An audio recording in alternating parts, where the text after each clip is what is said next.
In this video, I'll show you how to install a realistic handling mod for GTA 4 that improves car and bike driving physics. Check my video description for this mod link.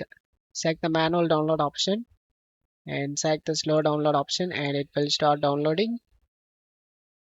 After the download done, select this folder icon. Right click on the downloaded file and select WinRAR and select open with WinRAR. Close tab here, open this folder. Right click on the game on the desktop and select open file location. Before doing this mod, back up your GTA 4 game folder. Once you did, open the GTA 4 folder, drag and drop these 4 files inside the game folder, replace the file in the destination. Once this done, just close tab here and launch the game.